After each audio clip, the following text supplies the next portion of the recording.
اعوذ باللہ من الشیطان الرجیم بسم اللہ الرحمن الرحیم۔ نبی پاک صلی اللہ تعالیٰ علیہ وسلم کی عمر مبارکہ کی 25 سال سے لے کر کے 40 سال تک کی جو زندگی تھی وہ خانگی معاملات میں گزری، یعنی ام المومنین خدیجۃ الکبریٰ رضی اللہ تعالیٰ عنہا سے نکاح کے بعد نبی پاک صلی اللہ تعالیٰ علیہ وسلم نے وہ بھرپور زندگی اور ایک مثالی زندگی پوری دنیا کے لیے عطا فرمائی۔ 40 سال کی عمر پاک جب ہوئی آپ کی تو آپ تنہائی پسند کرنے لگ گئے، بھیڑ بھاڑ سے اپنے آپ کو دور کر لیا اور گوشہ تنہائی میں جا کر کے زیادہ سے زیادہ عبادت کرنے کی خواہش ہونے لگی، اور اس غرض سے نبی پاک صلی اللہ علیہ وسلم مکہ سے تقریباً 4.5 کلومیٹر دور اس وقت خانہ کعبہ سے غار ہیرا میں جا کر کے عبادت کرتے تھے۔ ہیرا یہ جبل نور ایک پہاڑی ہے، اس پہاڑی کے اوپر ایک غار ہے، یہ تقریباً 3000 فٹ اونچا ہے۔ سب سے اوپر کی چوٹی پر جا کر نبی پاک صلی اللہ علیہ وسلم تنہائی اختیار کرتے تھے۔ یہ گوشہ نشینی تھی، اور اس وقت تک ابھی کوئی وحی نہیں آئی تھی، نہ ہی کوئی آیت اتری تھی قرآن کی، لیکن اس سے پہلے ہی نبی پاک صلی اللہ علیہ وسلم 2 دن 3 دن تک اس غار میں تشریف لے جاتے تھے۔ اس وقت حضرت خدیجۃ الکبریٰ رضی اللہ تعالیٰ عنہا مکمل ساتھ رہیں، یہاں تک کہ آپ کے کھانے کا انتظام وہ خود کرتیں، گھر سے کھانا لے کر کے وہ خود جاتیں اور پہاڑ پر کھانا دے کر کے پھر واپس آتیں۔ آج ایک بار چڑھ جائے کوئی اس پہاڑ پر تو 8 دن تک پٹھے درد کرتے ہیں، اور حضرت خدیجۃ الکبریٰ رضی اللہ تعالیٰ عنہ دن میں 2 مرتبہ حضور پاک صلی اللہ علیہ وسلم کے پاس، کبھی 3 مرتبہ جاتی تھیں اور آتی تھیں خدمت مصطفیٰ میں۔ پھر یہ دن گزرتے رہے تو وہی ایک دن جب آپ کی عمر مبارک کا 40واں سال تھا، جبرائیل امین علیہ السلام آئے غار میں، اور وحی کے اترنے کے معاملات وہاں سے شروع ہوئے۔ جیسے کہ میں نے تفسیر کے پہلے دن بھی عرض کیا تھا کہ قرآن کی سب سے پہلی آیت کیسے نازل ہوئی۔ جبرائیل امین علیہ السلام آئے غار میں اور حضور اکرم صلی اللہ علیہ وسلم سے کہا اقرا، پڑھو۔ حضور نے فرمایا میں نہیں پڑھنے والا۔ پھر جبرائیل امین نے سینے سے سینہ لگا کر بہت تیزی سے بھیج دیا، اور اس کے بعد پھر چھوڑ دیا، پھر کہا۔ 3 مرتبہ جبرائیل امین نے اس طرح سے کیا، سینے سے سینہ لگا کر کے معانقہ کرتے تھے، اور 4تھی مرتبہ میں جبرائیل امین نے کہا اقرا بسم ربک الذی خلق، پڑھو اس رب کے نام سے جس نے پیدا کیا ہے۔ نبی پاک صلی اللہ تعالیٰ علیہ وسلم نے پھر پڑھنا شروع فرمایا، یہاں تک کہ 5 آیتیں نازل ہوئی۔ یہ آیتیں لے کر کے نبی پاک صلی اللہ علیہ وسلم اترے، اور سب سے پہلے جو خبر دی گئی وحی کے اترنے کی وہ ام المومنین خدیجۃ الکبریٰ، حضرت خدیجۃ الکبریٰ حضور صلی اللہ علیہ وسلم کو لے کر کے ورقہ بن نوفل، اس زمانے میں عیسائیوں کے ایک بہت بڑے عالم کا نام ہے ورقہ بن نوفل، یہ ایک عبادت گزار شخص تھے، ان کے پاس حضرت خدیجہ لے کر کے گئیں۔ وہ ان کے خاندانی بزرگ بھی تھے کہ معاملات پوچھنے کے لیے کہ یہ کیا معاملات ہیں۔ ورقہ بن نوفل کے پاس جانے کے بعد انہوں نے پوچھا نبی پاک صلی اللہ علیہ وسلم سے کہ کیا معاملہ ہوا آپ کے ساتھ۔ حضور نے پورا واقعہ بتایا، غار ہیرا میں کیا کیا پیش آیا۔ تو ورقہ بن نوفل نے کہا محمد صلی اللہ علیہ وسلم مبارک ہو، آپ کے پاس جو فرشتہ آیا وہ عام فرشتہ نہیں، بلکہ وہ پچھلے نبیوں کے پاس اللہ کا پیغام لے کر آتا تھا، اور اگر وہ فرشتہ آپ کے سامنے آیا ہے تو اللہ نے آپ کو نبوت کے لیے چنا ہے، آپ اس کے رسول ہیں، آپ اس کے نبی ہیں۔ اور ورقہ بن نوفل ایمان لائے ہوئے لوگوں میں سے نہیں ہے، لیکن خواہش یہ کی کاش میں اس زمانے میں جب آپ کی اعلان نبوت ہوگا اور میں تندرست ہوتا تو میں مکمل آپ کی خدمت میں حاضر رہتا، اس لیے کہ عنقریب وہ دن آئیں گے جب آپ کو آپ کے خاندان والے اور آپ کے شہر والے اتنا سخت ظلم کریں گے کہ آپ کو اپنا وطن چھوڑنا ہوگا۔ یہ پہلے ہی کہہ دیا گیا تھا۔ تو نبی پاک صلی اللہ تعالیٰ علیہ وسلم وہاں سے آئے۔ اب وحی کے اترنے کے سلسلے کو تھوڑے دنوں تک کے لیے اللہ نے موقوف رکھا۔ وہی نہیں آئی دوسری، لیکن رسول پاک صلی اللہ علیہ وسلم کو مکمل اس بات کی تمنا رہتی، اس وحی کے انتظار میں حضور صلی اللہ علیہ وسلم سرگرداں رہتے، کیونکہ ایک بار جو پیغام محبت آیا ہے اس پیغام محبت کو دوبارہ سننے کا شوق۔ پھر ایک بار مکہ کے بازار سے گزر رہے تھے، کسی نے پکارا محمد محمد، نبی پاک صلی اللہ علیہ وسلم کا نام۔ حضور نے پلٹ کر کے اس آواز کی طرف دیکھا تو آسمان اور زمین کے بیچ میں وہی فرشتہ یعنی جبرائیل امین،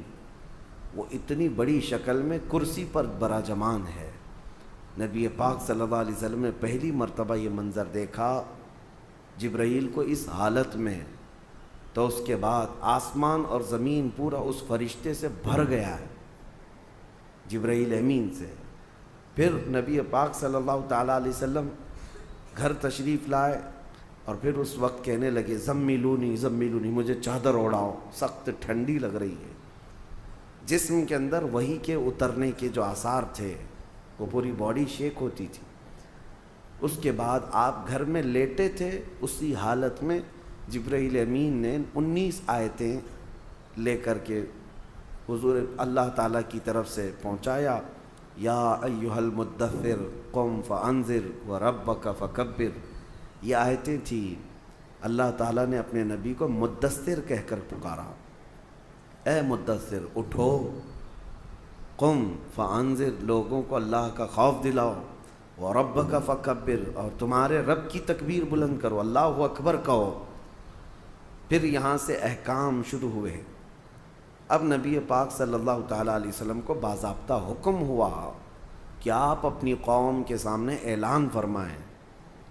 اور اس سے پہلے اللہ تعالیٰ نے ایک حکم یہ فرمایا وَأَنذِرْ عَشِيرَتَكَ الْأَقْرَبِينَ، آپ پہلے اپنے رشتہ داروں کو اللہ کا خوف دلاؤ۔ سب سے پہلے جو شروعات ہوئی وہ یہاں سے۔ حضور اکرم صلی اللہ تعالیٰ علیہ وسلم نے سب سے پہلے اپنے گھر والوں میں اپنے سارے چچاؤں کو، اپنی پھوپھیوں کو، اپنے رشتہ داروں کو جمع کیا، اور جمع کر کے ان کے سامنے دعوت اسلام پیش کی۔ سب سے پہلا مرحلہ یہی تھا دعوت کا، اپنے گھر سے شروع کیا، اور ان کے سامنے اس دعوت کو رکھا۔ ان میں اکثر لوگوں نے انکار کر دیا، اکثر لوگوں نے انکار کر دیا، وہ اپنے پرانے ڈھنگ پر ہی قائم رہے، کسی نے التفات نہیں کیا، توجہ نہیں کی۔ پھر یہاں تک کہ نبی پاک صلی اللہ علیہ وسلم کی جو امیج تھی پورے مکہ میں ویسی تھی کہ حضور کی بات پر لوگ آنکھ بند کر یقین کرتے تھے، بڑی بڑی امانتیں رکھتے تھے۔ تو ایک دن حضور صلی اللہ علیہ وسلم نے جبل ابو قبیس، وہاں پر مکہ میں ایک پہاڑی ہے یا اس کے قریب ایک پہاڑی، اس پہاڑی کے پاس سارے مکہ والوں کو بلایا کہ سب کے سب آ جاؤ، اور حضور کی آواز پر پورا مکہ جمع ہو گیا۔ تب نبی پاک صلی اللہ علیہ وسلم نے ان سے ایک سوال کیا، کہا کیا تمہارا خیال ہے میرے متعلق اگر میں یہ خبر دے دوں کہ اس پہاڑ کے پیچھے ایک فوج ہے جو تمہیں مارنے کے لیے کھڑی ہے، تو تم کیا میری اس بات کا یقین کرو گے؟ مکہ والوں نے ایک آواز میں کہا تھا، ہم نے تمہارے بچپن سے لے کر اب تک کبھی جھوٹ سنا ہی نہیں، اگر آپ اس بات کی خبر دیتے ہیں تو ہم یقین ہی نہیں بلکہ اس سے لڑنے کی تیاری بھی کریں گے۔ نبی پاک صلی اللہ علیہ وسلم نے فرمایا، جب تمہیں میری بات پر اتنا یقین ہے تو سنو، اللہ ایک ہے، اور میں اللہ کا آخری رسول ہوں، اور جن بتوں کے سامنے تم سر جھکاتے ہو یہ فضول ہے، یہ باطل ہیں۔ تو نبی پاک صلی اللہ علیہ وسلم کا جب یہ اعلان ہوا تو مجمع میں کھلبلی مچ گئی کہ ہمارے پرانے دین پر حملہ ہو گیا، ہمارے دھرم پر حملہ ہو گیا ہے۔ اور پھر اسی مجمع میں سے ایک شخص کھڑا ہوا اور اس نے سخت جملوں میں بات کہا، تباً لک یا محمد لہذا جمعت، نعوذ باللہ، اس نے کہا برا ہو اے محمد تمہارے ہاتھ ٹوٹ جائیں، کیا تم نے اس کام کے لیے ہمیں یہاں جمع کیا تھا؟ یہ بولنے والا حضور صلی اللہ علیہ وسلم کا سگا چچا ابو لہب تھا۔ حضور پاک صلی اللہ علیہ وسلم کو زندگی میں سب سے پہلا برا جملہ کہنے والا یہی شخص تھا، کیونکہ اتنے سالوں میں کبھی کسی نے انگلی بھی نہیں اٹھائی، کبھی نہ اخلاق پر بات کی، نہ کسی نے سخت لہجے میں آپ سے بات کی۔ اخلاق کریمانہ وہ اعلیٰ معیار کے تھے۔ پہلی مرتبہ اس طرح کا کڑوا جملہ اور طعن و تشنیع کے ساتھ گالی بھرا ہوا نبی پاک صلی اللہ علیہ وسلم کے قلب اطہر پر یہ بات گراں گزری، بہت سخت ہوئی، لیکن اس مجمع سے حضور اکرم صلی اللہ تعالیٰ علیہ وسلم لوٹے تھے کہ ہاں تاریخ میں یہ ہے، اب جو لوگ ایمان لائے ان میں بچوں میں سب سے پہلے مولا علی کرم اللہ وجہہ الکریم، جب آپ کی عمر 9 سال کی تھی، بڑی عمر والوں میں سب سے پہلے ایمان لانے والے حضرت ابوبکر صدیق رضی اللہ عنہ، عورتوں میں سب سے پہلے ایمان لانے والی سیدہ خدیجۃ الکبریٰ رضی اللہ تعالیٰ عنہ، اور غلاموں میں سب سے پہلے ایمان لانے والے حضرت زید بن حارثہ رضی اللہ تعالیٰ عنہ، اور